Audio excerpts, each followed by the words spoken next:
Hello friends, welcome to any video. आपका स्वागत है और सी 630 में। आज हम आपके लिए लेकर आए हैं, सिद्ध कीजिए कि √2 एक अपरिमेय संख्या है। तो ये आपको सिद्ध करना है और ये आपका 5 नंबर का पूछा जाता है। ठीक है, बोर्ड एग्जाम में 5 नंबर का आता है। तो आज हम इसको कंप्लीट करेंगे कि ये कैसे होगा। ठीक है, तो चलिए बिना वीडियो को स्किप किए वीडियो स्टार्ट करते हैं। तो आपको सबसे पहले यहाँ पर पता होना चाहिए कि सबसे पहले हम यहाँ पर लिखेंगे माना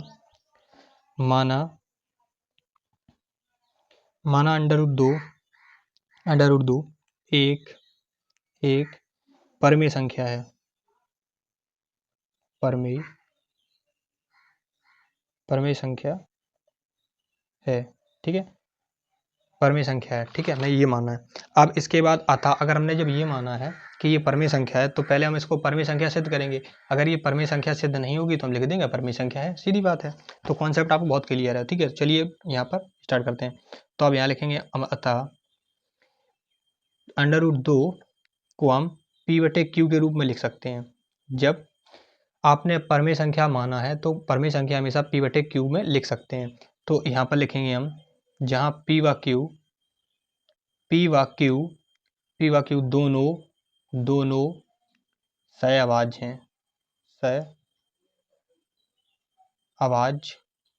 हैं। ठीक, सहअभाज्य धन पूर्णांक। ठीक है, सहअभाज्य धन पूर्णांक हैं पे। तो अब यहाँ पर P बराबर निकालो। तो P बराबर क्या निकलेगा यहाँ पर? P बराबर √2 Q। ठीक है, दोनों पक्षों का वर्ग करने पर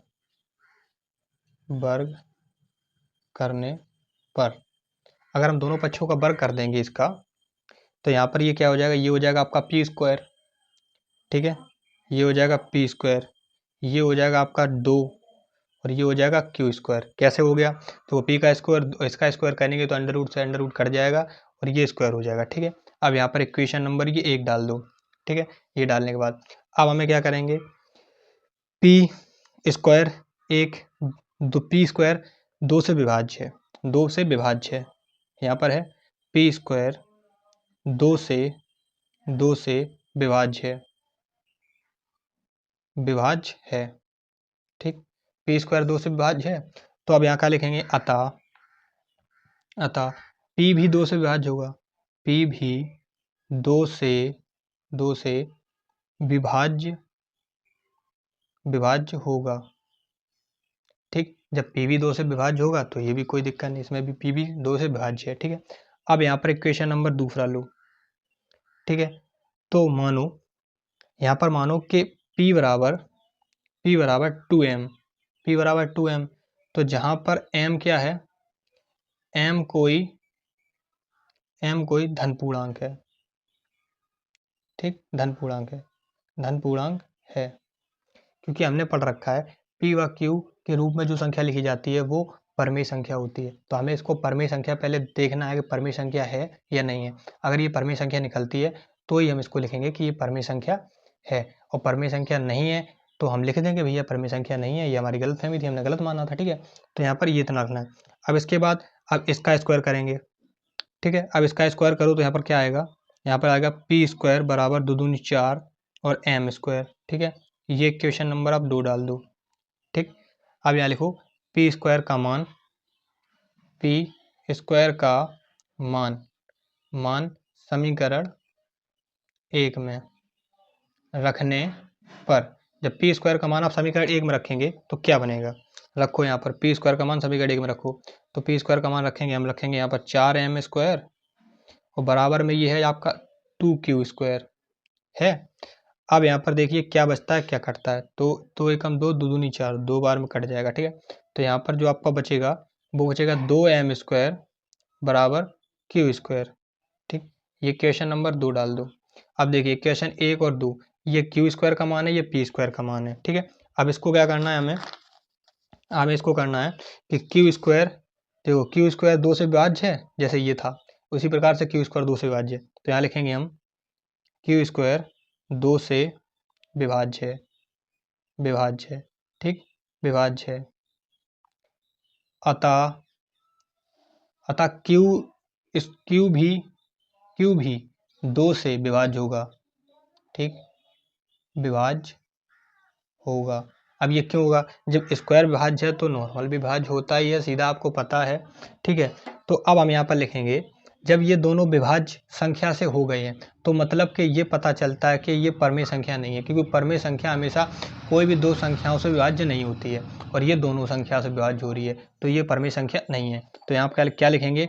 P व Q दोनों दो से विभाज्य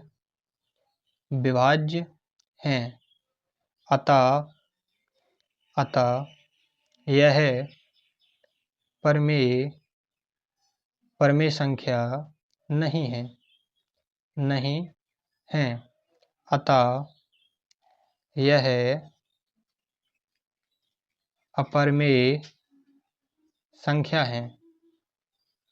ठीक, या आप इसमें ये भी लिख सकते हैं, यह हमारी गलत कल्पना थी, हमने इसको ऐसे किया इसलिए हमारा गलत आंसर आया, इसको हमने ऐसे लिख दिया। आप चाहें तो ऐसे लिख सकते हैं, इसमें आपको 5 नंबर बिल्कुल पक्के मिलेंगे, आपको कुछ नहीं करना है। चलिए एक बार और समझ लेते हैं इसका।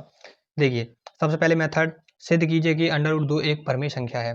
ठीक है, फिर हमने इसको लिखा, माना √2 एक परमेय संख्या है। परमेय संख्या कौन सी संख्या होती है? जो P/Q के रूप में लिखी जा सकती है। तो यहाँ पर हमने लिखी √2 P/Q, जहाँ P व Q दोनों सहभाज्य संख्याएं, धन पूर्णांक संख्याएं। ठीक है, उसके बाद हमने P का वर्ग किया, तो जब वर्ग करने पर क्या आएगा? P² बराबर 2Q², ये क्वेश्चन नंबर 1 डाल दिया। ठीक है, अब यहाँ पर हमें देखना है इसके कि ये विभाज्य किससे है। तो ये देखिए 2 से विभाज्य हो रही है, P² अगर 2 से विभाज्य होगा तो P भी 2 से विभाज्य होगा, ये आपको पता है। ठीक है, अब इसके बाद क्या करना है कि अब इसके बाद हमें कोई एक संख्या लेनी, जैसे हमने M ले ली, तो आप N, K, P कुछ भी ले लो, मतलब वो कोई धन पूर्णांक संख्या होनी चाहिए। मतलब धन पूर्णांक इसलिए क्योंकि हमें Q का मान निकालना है। Q का मान नहीं निकालोगे तो आप समीकरण को मैच क्या करोगे? ठीक है, तो यहाँ पर क्या करेंगे, Q का मान निकालने के लिए ये करेंगे, तो P बराबर 2M हमने, जहाँ M कोई धन पूर्णांक है। ठीक है, तो अब इसका वर्ग करेंगे तो ये हो जाएगा P² बराबर 4M², समीकरण नंबर 2 बनाकर अब P² का मान समीकरण 1 में रख दो। जब इसका मान इसमें रखेंगे तो हमारा Q का मान निकल आएगा। देखो कैसे निकला था ये Q का मान, ये रख दिया 4M² बराबर 2QM, तो 2 से 2 बार कट गया तो यह 2MQ²। अब Q के स्क्वायर का मान ये निकल आया, तो जैसे ऊपर किया था Q² बराबर 2 से विभाज्य है, तो अतः Q भी 2 से विभाज्य है। ठीक है, ये हो गया। अब इसके बाद हम क्या करेंगे, P व Q दोनों 2 से विभाज्य हैं, मतलब दोनों अगर 2 से विभाज्य हैं तो ये कभी परमेय संख्या नहीं हो सकती है, क्योंकि परमेय संख्या हमेशा एक ही पूर्णांक से विभाज्य होती है, ये आपको पता होनी चाहिए। ठीक है, तो आप यहाँ पर लिखेंगे कि हमारी गलतफहमी थी जिसके कारण हमसे ये गलती हुई, इसके लिए ये आप लिख सकते हैं। इक्वेशन ऐसे ही लिख देंगे तब भी चलेगा, आप अपने हिसाब से लिखेंगे तब भी चलेगा, नीचे भाषा आप किसी भी हिसाब से लिखें, पर ये लिखना है कि हमारी गलत कल्पना की वजह से हुआ। ठीक है, तो अगर वीडियो अच्छी लगी तो वीडियो को लाइक करें और चैनल को सब्सक्राइब करें, और ऐसी मजेदार वीडियोज़ के लिए हमें सब्सक्राइब जरूर करें, जिससे हम नोटिफिकेशन जल्द से जल्द मिलती रहे। मिलते हैं नेक्स्ट वीडियो में।